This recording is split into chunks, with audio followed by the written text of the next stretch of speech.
Setelah punya laptop dan komputer, tulis bukunya kalah daripada zaman nggak punya laptop dan komputer. Jadi adik-adik sekalian, kalau kalian sekarang di pondok nggak boleh bawa HP kan? Simulasinya. Karena kerusakan HP itu ngerikan. Ada buku judulnya The Shadow, tulisan Prof. Nicholas Clark. Dia punya terjemahnya. Maksudnya pakai bahasa Inggris, tapi susah. Terjemahnya sudah ada dalam bahasa Indonesia resmi dari saya. Kata beliau, kata beliau, saya ini Pak Profesor ini, itu mengalami penurunan kemampuan belajar yang sangat parah. Gara-gara tiap hari pegang HP, lihat internet. Makanya sekarang beliau juga mengurangi penggunaan HP dan internet. Di perusahaan-perusahaan sekian perusahaan sekarang itu para manajer ke bawah masuk kantor itu HP-nya harus dititipkan, nggak boleh dibawa masuk. Kenapa? Karena mengurangi produktivitas, kreativitas. Itu perusahaan nggak main-main. Bahkan sebagiannya wajib mengganti HP-nya menjadi dumb phone, HP bodoh. Tahu HP bodoh? HP yang hanya bisa untuk telepon, SMS, pokoknya yang bodoh-bodoh itu loh. Kenapa? Kata mereka lebih baik HP-nya yang bodoh dan orangnya yang pintar. Bukan dibalik. Smartphone but dumb people. Jangan HP-nya yang pintar, orangnya yang bodoh. Itu dari sebenarnya. Ternyata orang-orang yang banyak menggunakan smartphone itu kecerdasannya pindah ke HP. Lalu kebodohannya pindah ke dirinya. Nah, alhamdulillah ini. Maka teman-teman bisa bandingkan. Akhirnya nggak pegang HP itu. Bisa kalau liburan, kamu tandingkan dirimu dengan yang kecanduan HP. Kamu aja ngobrol teman-teman. Kamu lihat bagaimana respon mereka pada sesuatu. Cakep apa enggak? Enggak, letoy. Riset di Swedia. Kenapa Swedia memutuskan mengganti semuanya itu? Ada tes, namanya tes ini. Lucu tesnya. Jalan mundur. Banyak anak Swedia yang nggak bisa jalan mundur. Kemudian dikasih sepatu ada talinya. Mereka suruh nali sepatu.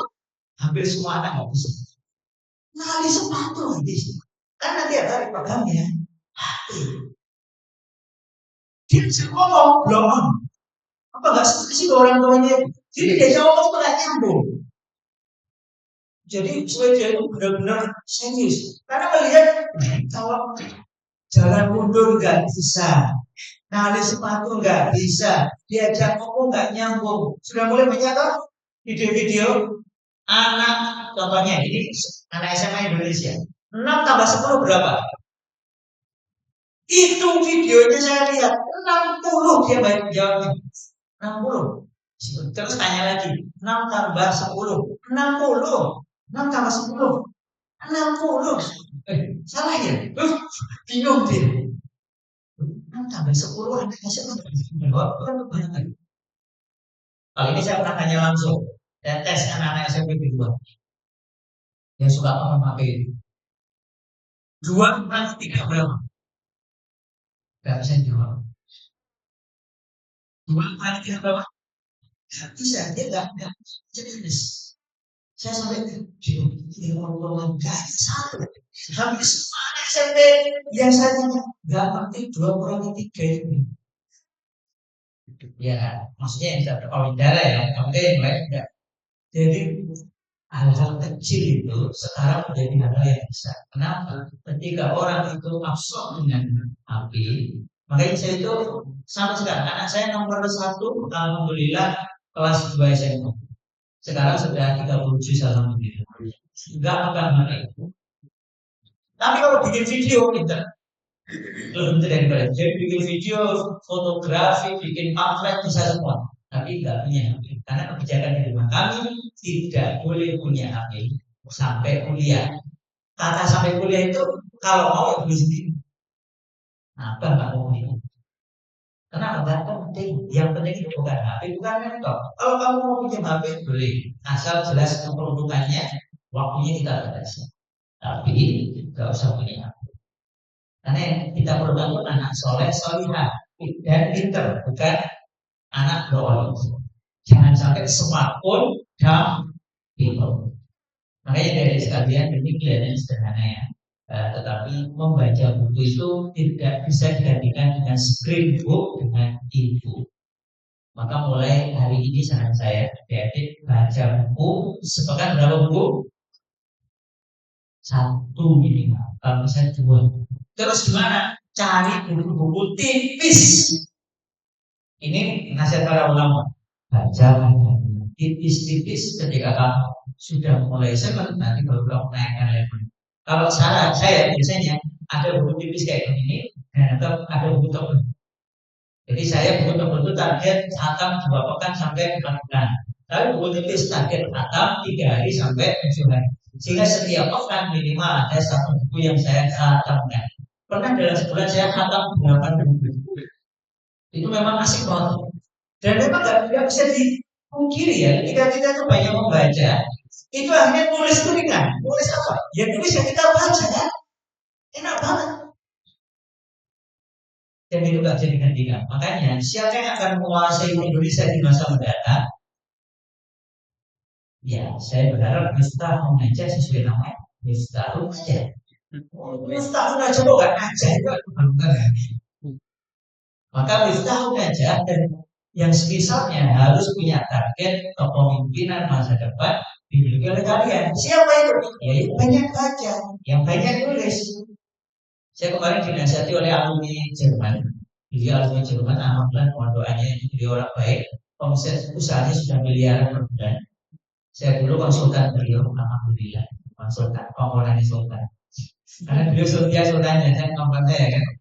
Itu beliau mengatakan satu di antara kurikulum yang tidak boleh hilang di dalam sekolah-sekolah kita adalah kurikulum nulis pakai tangan. Itu harus dicek secara serius oleh para guru. Jangan sampai anak-anak kita tidak biasa dan tidak bisa nulis pakai. Dah itu ya. Dan seberapa sekarang? Jam 2, 5 menit. Ada yang mau ditanya? Nah, yang ketiga, kalau mau cerdas itu selain baca dan menulis pakai tangan adalah bertanya. Silakan. Tanya. Nanti dapat hadiah, tapi jangan bertanyakan hadiah. Itu namanya psikologi tikus. Jadi dalam psikologi tikus itu, kamu bertanya terus kamu bertanya karena tidak dapat hadiah, itu kamu jadi tikus. Itu external motivation itu paling rendah. Ya, silakan. Assalamualaikum warahmatullahi wabarakatuh. Assalamualaikum warahmatullahi wabarakatuh. Mohon maaf izin bertanya. Jadi kan saya kan sempat belajar di tahun 2019. Ya. Saya kan rata-rata IQ misalkan 78,89. Bahkan sampai hampir dibandingkan oleh si Pak. Nah kan Itu yang kasih siapa itu? bisa punya dari siapa itu? 2 orang peneliti dari Inggris. Meneliti di Indonesia? Dari Inggris meneliti IQ orang Indonesia. Ada di Google juga ya. Oh, siapa? Google itu maksudnya belum tentu dibaca, tapi nanti saya cari. Oke. Jadi kan saya kan kenapa kok IQ di Indonesia awalnya bisa 120 sampai 110 itu bisa turun 178,9 itu faktor-faktornya saya itu apa? Oke. Ya, yang pertama saya tidak tahu dan belum membaca risetnya, tetapi asumsikan benar. Itu bukan hanya di Indonesia. Tetapi memang gini, IQ itu apa? IQ itu adalah intelligence quotient. Artinya ini adalah satu produk kognitif yang ada pada diri seseorang yang bisa diukur. Alat ukurnya menggunakan alat ukur IQ. Itu ada standarnya. Nah, kalau di psikologi kami biasa pakai test wise dan test Gini. Test wise itu untuk yang dewasa, remaja dewasa, Gini itu untuk anak yang belum balik, jadi yang 10 tahun ke bawah. Nah, dari tes ini ada beberapa catatan namanya. Pertama, IQ dulu diyakini itu fix. Fix itu artinya kalau sudah segitu nggak akan bisa berubah. Tetapi riset-riset terbaru membuktikan. Ini contohnya boleh dicek di bukunya Dr. Burhan Mushtaq. Ini Muslim, dia tinggal di UK. Bukunya yang saya punya itu The Intelligent Heart, The Pure Heart. Nah, saya pesen waktu ada teman kita yang lagi S2 di London. Saya pesen, alhamdulillah terus beliau pulang kemarin orang Joko kalian ya. Itu saya dikasih ya dibawakan itu, saya beli buku itu. Nah, di situ dibuktikan ternyata intelijen, kecerdasan tadi itu tidak lagi fix. Dia bisa naik, bisa turun karena sebab-sebab tertentu. Satu dihasilkan dari itu Prof. Nikolasa dalam buku The Shadow, tahu The Shadow ya, SHALLOW. Dari The Shadow sudah ada terjemahnya dalam bahasa Indonesia. Itu karena terpapar terlalu sering oleh gadget dan semisal. Itu ada risetnya, ada penjelasannya dari itu rupanya. Yang menjadikan kecerdasan seseorang itu menurun. Namanya shallow, pendangkalan, kemampuan otak. Selain yang lain adalah jenis makanan dan minuman. Umpamanya ada yang suka makan ciki-cikinan. Ya, tinggalkan. Ganti yang lain. Soda, sirup. Pokoknya yang saya kemarin umroh dengan orang yang kerja di satu perusahaan multinasional. Nggak enak itu perusahaannya. Pokoknya dia kerja di multinasional, orang Jakarta. Dia tahu bagaimana minuman-minuman tidak asli dibuat. Minuman rasa teh, minuman rasa kopi. Kopi asli banyak manfaatnya. Teh asli banyak manfaatnya. Tapi rasa teh, rasa kopi, sintetis artifisial itu banyak mandorotnya, banyak kerusakannya. Dia melarang anak-anaknya nggak boleh lagi beli rasa susu atau susu tapi campurannya yang lain-lain. Makanya nanti cek aja, kan ada ya kandungan perasa, perisa, pewarna, paling sintetis ini perisa, sintetis rasa ini rasa itu, nah itu banyak sekali mandorot. Itu ternyata juga mengurangi kecerdasan manusia. Jadi ada unsur makanan, minuman, kemudian ada unsur apa yang kita lihat dan kita dengar, dan kemudian ada juga unsur interaksi kita dengan lingkungan kita. Makanya ketika orang itu interaksi lingkungannya dengan orang-orang yang mendukung dia, maka kecenderungan naiknya IQ yang kalau kita sepakat IQ itu bisa berubah ya, itu sangat tinggi. Kira-kira begitu ya. Nah, nanti silakan dirujuk beberapa tulisan itu. Ada Dr. Barusta, kemudian ada The Shadow-nya Nicholas Hart, yang sudah ada bahasa Indonesia-nya. Dan kemudian sebenarnya ada yang lain lagi, The Brain Book dari tulisannya Peter Russell. Oke, terima kasih. Lanjut, ada nggak? Ya. Yang Putri mau tanya langsung atau mau pakai bahasa batin? Pakai kertas. Waalaikumsalam warahmatullahi wabarakatuh. Bertanya, Ustaz, apakah pengukuran dari tata letak tulisan itu bisa secara langsung berpengaruh pada prestasi dibaca? Gimana? Tulisan sama tata letak tulisan bisa secara langsung berpengaruh pada prestasi dibaca? Iya. Jawaban sederhananya bisa. Makanya ada ilmunya. Saya pernah ikut kuliah oleh dosen khusus ahli desain. Jadi saya ikut kuliah para penulis prodi itu waktu diikutkan kuliah terbatas dengan dosen ahli desain. Kami diajari namanya font. Font itu kan jenis hurufnya, kemudian ukurannya. Karena nanti ada font font huruf itu yang ada dua orang anak muda kita lagi beradu argumen dan musik. Kalau argumen kalau mau bisik. Jadi fontnya itu ada font disebut font feminin dan font maskulin. Lalu nanti ada namanya gini, pernah lihat toko besi dan bangunan? Toko besi dan bangunan. Fontnya itu gagah atau fontnya yang meliuk-liuk? Itu berpengaruh pada persepsi seseorang terhadap sesuatu. Tapi kalau ada salon kecantikan, fontnya kan yang meliuk-liuk. Tapi kalau dibikin salon, dibikin yang biasa, apalagi yang kayak Superman, nggak cocok. Nah, karena itu, jadi font itu sendiri ada pengaruhnya. Kemudian ukurannya juga ada pengaruhnya. Disebut namanya keterbacaan. Jadi ada font yang mudah dibaca. Contoh, ini bukunya bagus, tapi fontnya kecil. Kemudian ini bukunya bagus, pokoknya bisa. Lebih enak dibaca mana? Lalu ada juga penelitian tentang namanya ruang istirahat baca. Buku-buku Indonesia jarang yang punya ruang istirahat baca. Ini namanya ruang istirahat baca. Buku-buku yang kayak gini nih akan membuat kita punya daya tahan baca lebih baik dibandingkan kalau Islam. Tetapi ada kelebihan buku yang penuh menguji daya tahan kita. Kita buat kita itu membaca karena bukunya enak atau kita baca karena bukunya bergizi. Jadi saya itu sekarang sedang nggak begitu ini, nggak begitu terpengaruh. Saya punya banyak buku yang isinya cuma tulisan saja, ya nggak apa-apa. Tapi bagi sebagian teman-teman itu mungkin akan agak berat. Nah, oleh karena itu BPSC didesain oleh Proju kan penuh dengan desain. Kenapa? Untuk memudahkan anak muda. Karena waktu itu risetnya teman-teman Proju, anak-anak muda itu kemampuan bacanya cenderung rendah. Hanya mau membaca kalau ada beberapa syarat. Pertama, banyak gambarnya.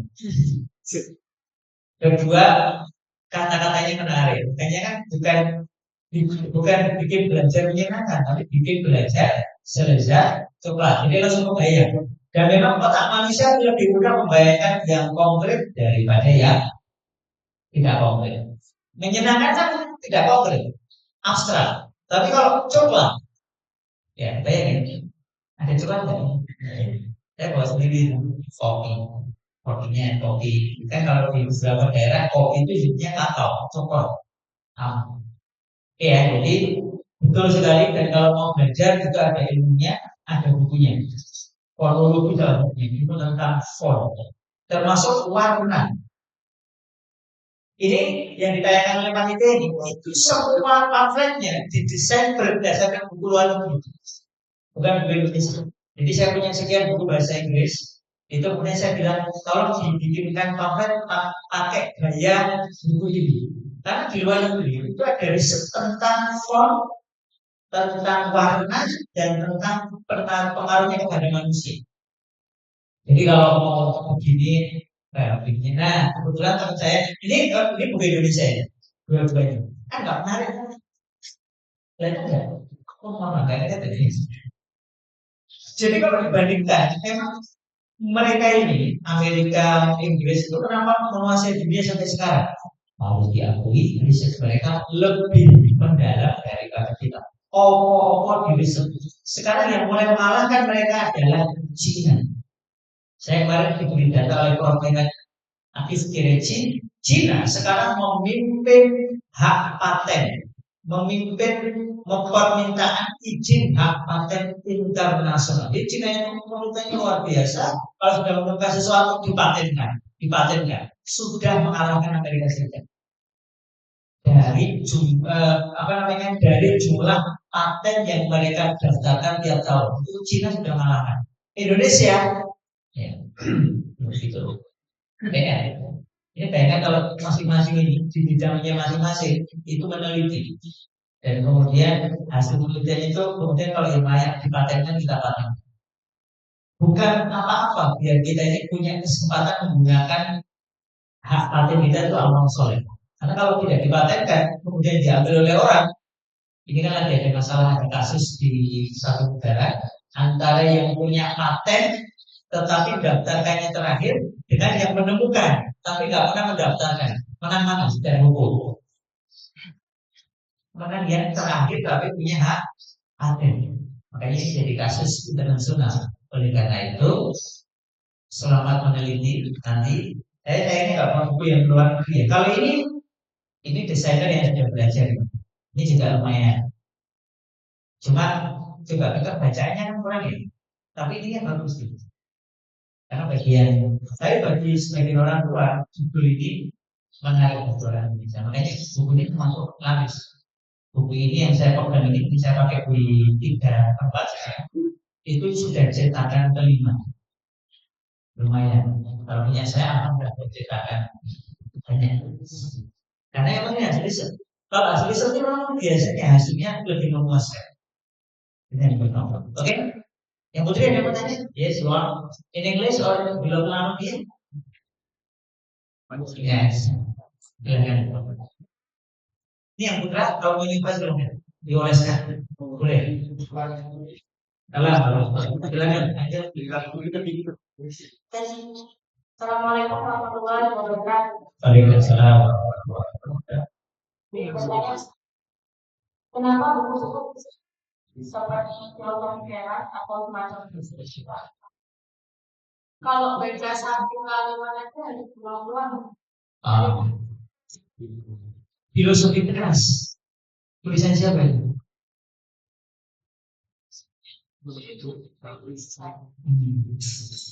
Adakah cara yang cepat seperti itu? Iya. Yang pertama, saya tidak mengenal filosofi teras sebagai buku psikologi yang ilmiah. Jadi saya tidak bisa komentari. Karena judulnya aja bukan psikologi. Filosofi itu kan bukan psikologi. Ya, itu kan filsafat. Kalau mau baca buku psikologi itu ya ada psikologinya dan ada rezeki. Karena psikologi dari kata psike dan logos. Ya kan orang psikologi ya. Alhamdulillah saya resmi lulus dari psikologi GM. Bukan seperti seseorang itu yang tidak jelas. Nah, jadi psikologi psike itu artinya jiwa, logos itu artinya ilmu. Maka dia berbasis riset.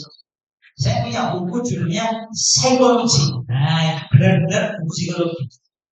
Psikologi yang ilmiah dan hasil riset itu insya Allah mudah dipahami. Insya Allah. Kenapa? Karena psikologi itu jawab pertanyaan bagaimana. Ini begini, bagaimana cara belajar yang benar? Itu psikologi menjawab. Bagaimana cara membaca? Itu psikologi menjawab. Nanti kalau yang lebih mendalam itu biasanya tema-tema yang lebih kecil dari psikologi. Contohnya motivasi. Motivasi kata buku psikologi tulisannya apa? Namanya Carol Dweck dan Carol Dweck dan Carol Tavris, namanya Tavris. Dweck dan Tavris mengatakan motivasi tentang why we do that. Mengapa kita melakukan hal tersebut? Nah, kalau mengapa itu biasanya memang harus pelan-pelan. Karena yang dibahas adalah why, mengapa. Tetapi kalau psikologi secara umum, kata Prof. Hasan Anggulu, itu seorang psikolog internasional dari Indonesia, itu dia mengatakan itu cuma bahas how to, gimana. Jadi biasanya lebih mudah dipahami. Mungkin perlu baca buku psikologi yang ditulis secara ilmiah sehingga bahasanya lebih enak. Ya. Kemudian ada beberapa buku yang memang diperuntukkan untuk berpikir. Maksudnya begini, buku riset yang ditulis dengan basis riset yang sangat kuat. Biasanya buku-buku kayak ini seperti yang di para psikologi Islami. Nah ini tadi ya, yang asas-asas pendidikan ini. Nah asas-asas pendidikan Islam ini kan semuanya ditulis dengan bahasa serius. Nah, yang seperti itu memang perlu dibaca 2 kali. Ini pakai kurikulumnya Jabir Ibnu Hayat. Kenal Jabir Ibnu Hayat? Nah, ahli apa? Bapak apa? Bapak kimia. Dia punya kurikulum, kalau baca itu sebenarnya buku Indo itu bacanya 3 kali. Jadi kalau mau pintar, itu kata Jabir Ibnu Hayat, kuasai buku Indo 3 kali baca. Pertama, baca saja, kemudian tandai mana yang belum kamu pahami. Ditandai mana yang belum kamu pahami. Kemudian baca lagi yang kedua. Baca yang kedua ini lebih pelan-pelan, namanya deep reading, bacanya pelan-pelan. Yang belum paham, kamu cari tahu kepada orang yang paham. Kalau bahasa asing, cari di kamus sampai kamu paham. Yang kedua. Yang ketiga, kamu baca lagi untuk kamu memastikan bahwa kamu paham. Kalau kamu melakukannya, insya Allah kamu akan jadi ahli di bidang tersebut. Nah, jadi memang kalau menjadi ahli di satu bidang, kita diperintahkan, dianjurkan untuk baca lebih dari 1 kali. Saya karena pengen jadi ahli di bidang psikologi itu biasa. Saya punya buku bahasa Inggris banyak, karena psikologi kebanyakan risetnya bahasa Inggris. Ada psikologi tadi, educational psychology, ada science and behavioral science, clinical psychology, yaitu sebenarnya berulang-ulang. Baik secara umum maupun pada bagian-bagian itu. Jadi kalau buku itu mau kita kuasai, memang anjurannya kita baca berulang-ulang. Tetapi tidak semua buku yang harus dibaca berulang-ulang itu bagus. Karena kalau kita bicara ilmiah, ya kita harus bicara basisnya ada risetnya atau tidak. Nah, yang buku yang tadi disebut saya belum tahu. Tapi dari judulnya kelihatannya bukan buku psikologi. Kelihatannya ya. Allah. Satu lagi ada Putri. Ya. Ya, gimana?